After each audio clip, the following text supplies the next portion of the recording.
You just can't make this stuff up. Welcome to a very, very foggy morning. Last time, you guys back at the, there we go. Last time you guys were hanging out with me, it was Friday when we had to run from the rain at the end of the day. Had a good day acre-wise, but just rained out. So we took Saturday and Sunday off. Everything got about an inch to an inch and a half of rain. Yesterday, Monday, we said we're going to try it. We've got Monday, Tuesday, and Wednesday before rain returns for Thursday and Friday. We fought and fought with mud in a few different areas, but it was going okay. And we said, okay, we got 2 days of sunshine we need to maximize. So we're going to lay some stuff down, let it set overnight, so choppers can start bright and early, 8 a.m., 9 a.m., be chopping. And you wake up to this, a dense fog advisory. Now, you get these little windows that Mother Nature gives you, and then she throws you a curveball in it. And it's depressing, maddening, pick your adjective, I don't care.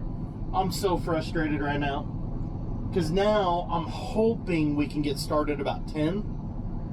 The problem is we need the sun to come out to start drying off, because it's like we got a little shower. Now we got to get that water to start drying off the crop before we can start swathing. Otherwise, we're going to have an unreal moisture level. And it's just, it's maddening. And here's the crazy part. The way we're going, we're easily going to be chopping into July. We have never had spring harvest go into July. But all you can do is just keep moving forward, day to day. Figure it out as you go. Looks like Colton's gonna go get fuel for the other machine. I'm gonna try and go blow this one down right quick. It's pretty dirty. By the time choppers made it to the air compressor, by the time choppers made it to the air compressor last night, the air compressor had given up on the day. It was overheating every 10 seconds, and just, we need another air compressor is what we need. Help me convince Tuna of that. Right in. Hey, Tuna. We need another air compressor. That'd be really funny. Whew, that humidity out there is brutal. I think it's only like 80 degrees, and everyone is sweating like crazy. But 9:45, headed to the fields. Not bad. Maddie laying down some alfalfa so I can get rained on again. And yes, that field sucks as bad as it looks like. That's why as soon as we get it baled off, we're going to plant some non-insured corn in there. Normally, by the time we get to mid-June, corn planter is long put away and we're planting feed. With our weather outlook and an outlet for silage and the tonnage difference between the two, we were liking the idea of planting some late corn that just couldn't be insured. But then again, forage sorghum isn't insured.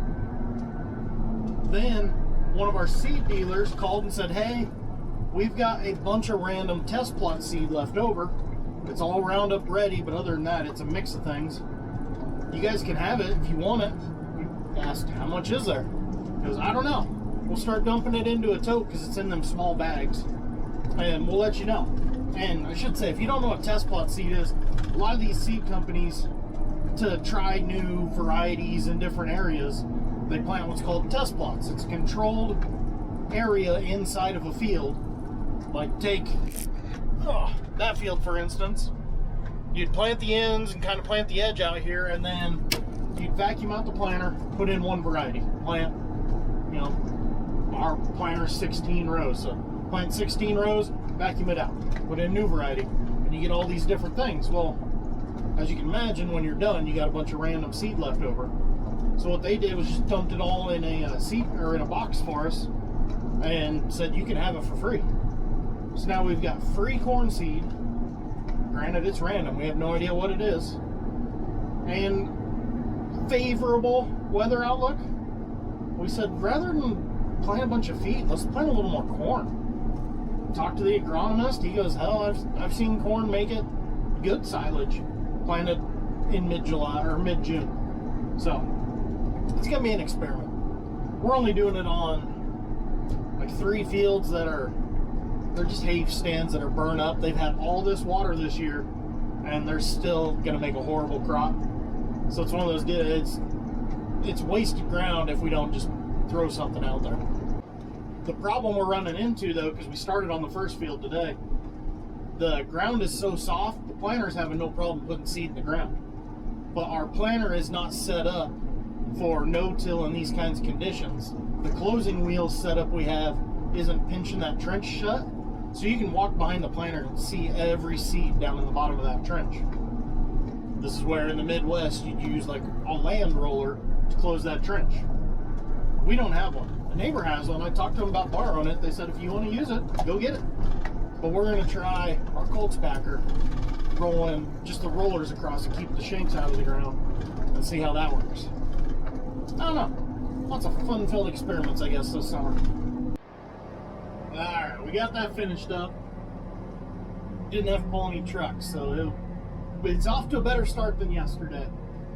And then I was told one field, Colton running the other chopper was told a different field, so we had trucks going different ways. I called the tuna. He neglected to tell me that he changed plan. Who would have thought? I think I got everyone straightened out now, though, so about a 5-6 mile drive to the next. I think it's a half pivot. Yeah. Whatever.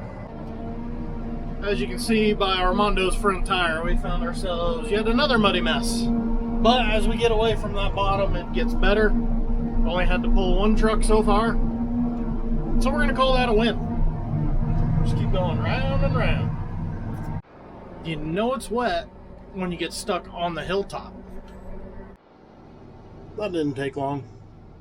A little bit before 2 o'clock. Cut the swathers, cut the merger. Now everybody's just sitting and waiting. Gives me time to eat my lunch. Pringles and an iced tea. That should be healthy, right? Oh, last field of the day is gonna fight us. Glenn's stuck. I already pulled my first 2 trucks. Armando almost got stuck. Aaron had to get pulled out on the highway. This is insane. We're gonna have a pull tractor if we're gonna get this one out of here today. Alright, we surrender. I don't care anymore. We have made a complete mess of the field trying. I just pulled Blanca 3 different times, and I doubt she's going to have 10 ton on whenever she gets to the feedlot. We're just not set up for this. You need different pulling setups for choppers to be stopping and pull. Our tractors are busy. Everyone's tractors are busy. So, I don't know what the hell to do. We'll try again in the morning. Hopefully a few hours of sunshine tonight. Letting that ground air out. Maybe we'll be able to limp along tomorrow, hopefully. And that's a big hope. So that right there is going to be our biggest issue going forward with harvest. We've had so much rain, the ground is saturated, completely soaked up, and it's not drying out at all because we only get a couple days break between rains. It's one of those things, there's no easy solution because, like I said, we had today to get a lot of acres in, and we got quite a few, not near as many as I was hoping. And then tomorrow night, the rain is supposed to come back. So it's supposed to rain Wednesday night, Thursday night into Friday, and then dry out again. But again, you need 3-4 days of good drying weather before semis can roll. Ideally, we would have either 4-wheel drives with wagons or front-wheel assist with the dump wagons, because then you know you could at least go. It would suck ass, but you could go. Semis and mud don't mix well. You know, the other option there was, you know, we could call a neighbor to bring out a 4-wheel drive and pull. Well, what happens when something major breaks? You know, we had one truck already is down and out with brake issues from being pulled.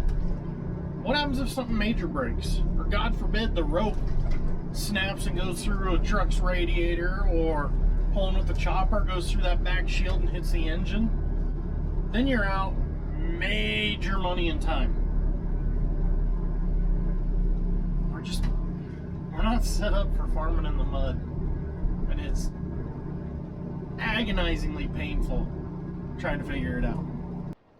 The one plus side to Craptacular end of the day, I'm actually off in time to go check out the wee man's baseball game. I think he's only got one more after tonight. So I'm going to go check it out.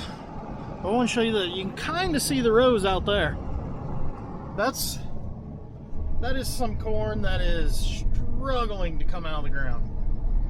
It's amazing what happens when you get rain and cool weather. It doesn't want to grow. Yesterday and today were like the first two 90-degree days we've had since the 1st of May. So even the corn that's been in the ground for over a month, that's all the taller it is. On the other hand, the oats are loving this cool weather. And I'm glad to see they are not heading out yet, so we got plenty of time on them guys. Alright, I'm going to go enjoy a baseball game and drink 27 beers so I can go to sleep tonight. Catch you guys tomorrow. Alright, game's over. Pretty sure we lost, but it's kind of hard to keep track when they're 7 years old. There's no scoreboard. Only about 4 kids on each team really actually care. Oh, and don't get me wrong, my kid isn't one of those 4. Anyways, talking with Tuna on the way there and back. So you know how I said we were 2,500 acres and we were working down from that? They're still signing up more acres. Last I told, there was 200 acres added today, which means we went backwards today in our acre total. And that acreage doesn't include what's coming to our pit, and we've got one more neighbor's pit we still haven't finished. We finished 3 neighbors. We got one more neighbor we still got to fill their pit. So yeah, here it is, getting to be late in June, and we're still going backwards on our acre number. All right, now I'll talk to you guys later.